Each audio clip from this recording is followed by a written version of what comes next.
Hey there, welcome to Fumble Forward, the podcast for young minds curious on how to use life's guaranteed imperfect moments to grow into better people. I'm your host, Aquia, and I'm so thrilled to have you join this incredible journey. Over here, we go deep into the uncomfortable, unpredictable, and uncertain twists of life and navigating our relationship with ourselves, others, and God. You might laugh or maybe cry, but hopefully, and most importantly, be touched to live a life with intention. Okay, is it going out? Okay, well.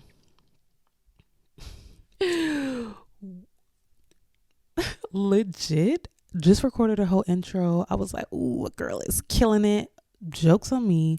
Microphone was not even on. I mean, dead flat tone on my garage band. That is so funny. I haven't done that kind of mess up in forever. But it just goes to show that I am fully embracing Fumble Forward. We are really here. That is so funny.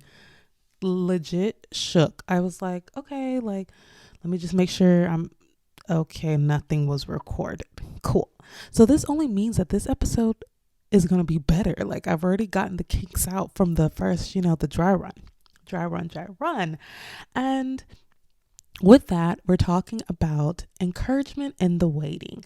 And this really leans into the theme of this season, a wait well worked, and really about just uncovering what it means to wait.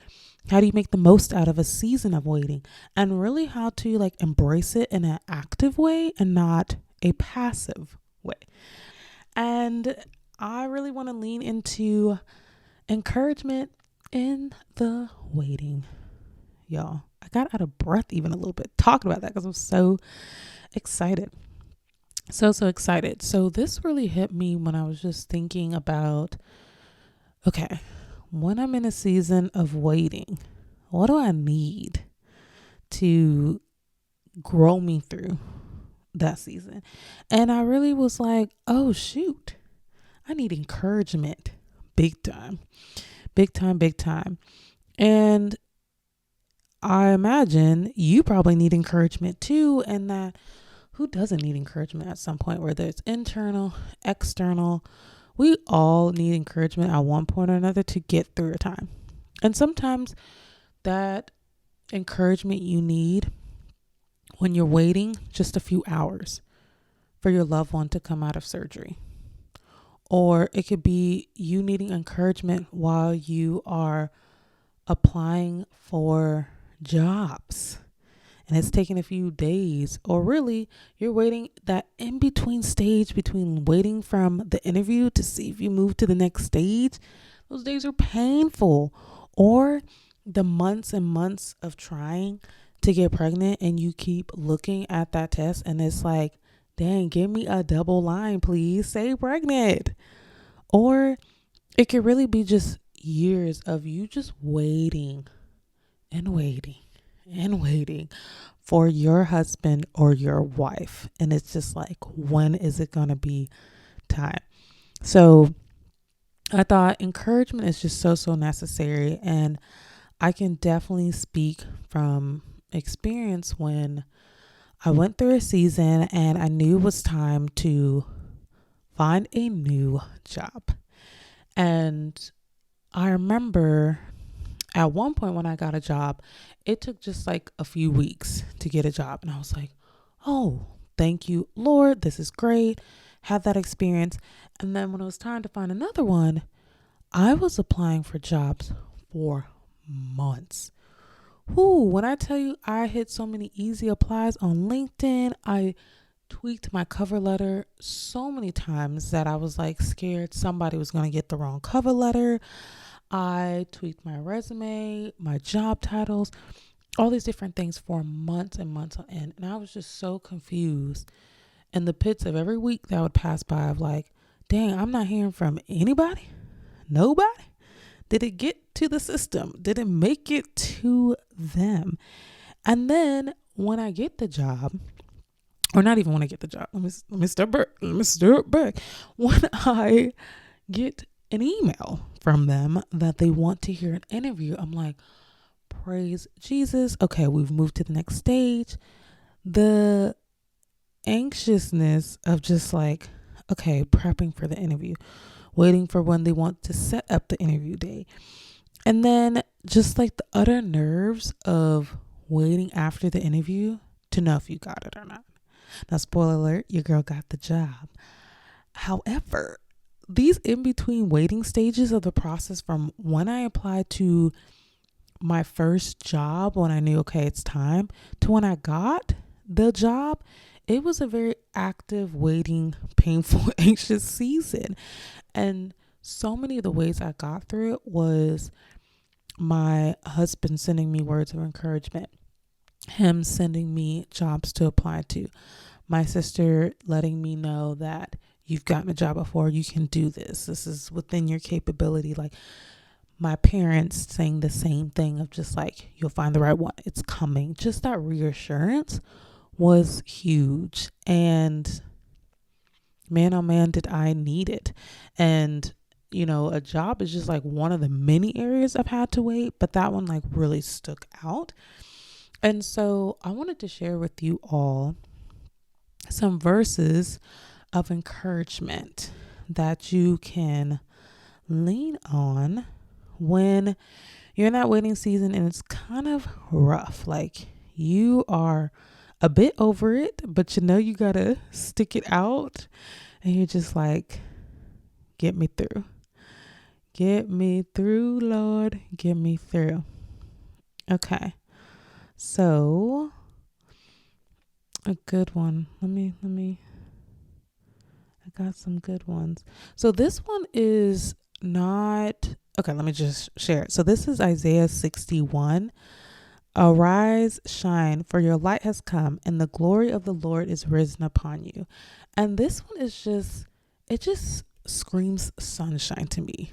Joy, happiness, all the things.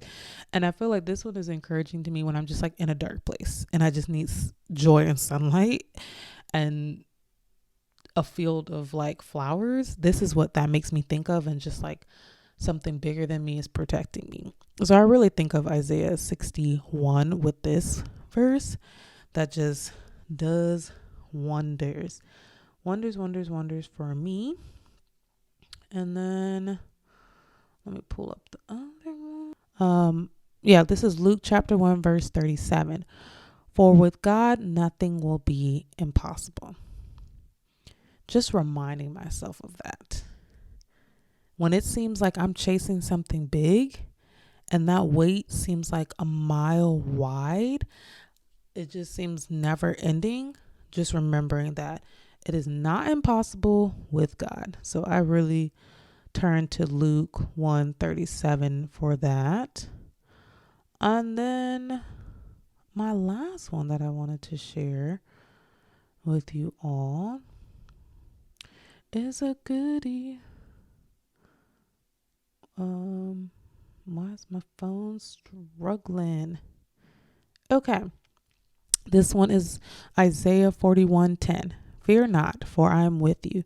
Be not dismayed, for I am your God. I will strengthen you. Yes, I will help you. I will uphold you with my righteousness. Yes, yes, and more yes. Just nothing better than the word to get you through those times of the rough trenches. Okay, so I just want to share those 3 verses for encouragement. And then this one was really on my heart to share with you. So this is like a insight revelation that I got from being in my Bible study last year. And it was more of a collective group thought that got us to this point. And it's really that devil is in the doubt and distractions. He be getting you with the doubt and distractions. And so really that doubt comes when the wait is not longer than you're expecting. When the wait is not meeting your expectations, the doubt starts to creep in. And that could be the doubt that you'll never get a better job. The doubt that you'll never get a good boss that understands you, that helps you, that makes you want to grow. the doubt creeps in that you're never going to get a good relationship with your dad or your mom or your sister or your brother, or doubting that you'll never find that friend that gets you or gets this part of you that no one else seems to get, or doubting that you'll never find your husband or your wife because now we're in our 30s and we're like, what's happening? Or we're in our 20s and it's just whatever the time frame is, it's not how long, it's longer than you want, right? Or the doubt that, you'll make it to a full term pregnancy, or that you'll be healed of this sickness that you have, or that you'll be able to ever adopt a kid. Like whatever that is, doubt creeps in when that wait that you're experiencing is longer than you were expecting. If you thought that finding your husband will just take you a year, but instead you're in year 5. It's when you thought you would get your awesome job about a year or 2 after college, and it's been about 10, right? Like that doubt is a beast. It's a beast. It's a beast. And it comes in full force during seasons of waiting. And so just knowing that you have words of encouragement, you have people in your circle that love you, that can help you when those things start to come up. And also that devil is in the distractions. Ooh, he's in the distractions. And really just looking at distractions, I like to look at distractions as like just doing the opposite of what your goal or focus is. And so distractions can be you going out to get drinks with your girls instead of staying home to study for that exam, that certificate you need for your job so you can make more money. It's scrolling on social media when you're trying to write a book. Why aren't you writing? Why are you scrolling on social media? Unless you scrolling to get ideas for the book, why are we scrolling, right? It's texting and calling your friends instead of taking time to journal and understand your thoughts and decompress from a day, because you have an insanely kind of job where you're hearing everyone's emotions and thoughts and you need to decompress for yourself. It's watching Netflix, your favorite Netflix show, your favorite Hulu movie show, when you've been meaning to declutter that room. Distractions, just not doing what you want to be doing. You got other things taking your attention, right? And the worst part about distractions that I feel like I experience is it's always longer than you think. It's always longer. When you're scrolling, you're like, oh, I'm just going to hit up on here for like 10 minutes. JK, 30 minutes has passed. What? Like, that's what's so wild. Or you hit up on Netflix and you're like, okay, I'm going to just watch this real quick 30-minute episode. Joke's on you. You've watched an hour and a half. Hello. Hello. And so that's what's the wild thing about distractions and doubt. They get rampant the longer the waiting season is. And so really having words of encouragement and people around you, boy, oh boy, they make a world of a difference. And so that's what I got for y'all. That's what I got for you of encouragement in the season of waiting. Man, like as I'm just thinking about this, I'm like, I'm going to hit some of these up like more because your girl needs it. And just, yeah. I'm even just thinking, funny enough, speaking of our texting group that you should definitely be joining, I got a text from a girlfriend 2 days ago, and it was just like the most authentic text of just like, how are you? Checking in. And I was just like, blessings on you, because I appreciate that. And you can feel when it's authentic. Like I have some girlfriends that are just good at those authentic check-ins, and they are always appreciated. So shout out to you. and just a testimony of the power of texting and reaching out to people. So that's what I got for you. That's what I got for you. So we're shifting gears. What am I looking forward to? I'm looking forward to more walks in warmer weather, blue skies, and the sun hitting my face. That's what I'm looking forward to.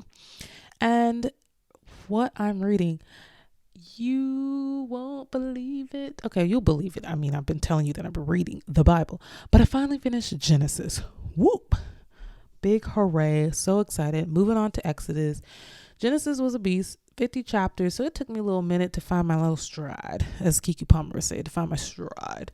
If you know, she talks about getting into her 30s and she just makes a reference to that. But anywho, yeah, so now I'm on Exodus, starting fresh. I feel like I got a good pace of like how I want to kind of read chapters to move through it more efficiently. So that's exciting. And like always, if you have a friend who needs encouragement because they are in their season of waiting, share this episode with them. Be the friend that helps them out, because we believe over here that they can do it. Yes, they can. And make sure to subscribe. Join us over here where we're working on improving ourselves a little bit more every day and perfectly. And thank you for tuning into this episode, because like always, we are just like imperfectly out here. Sometimes we skip, sometimes we trip, but we're here. All right, until next time. Look at you. You stayed with me to the end. You're the best. Good thing is, it doesn't have to stop here. Dive into another episode and continue the ride.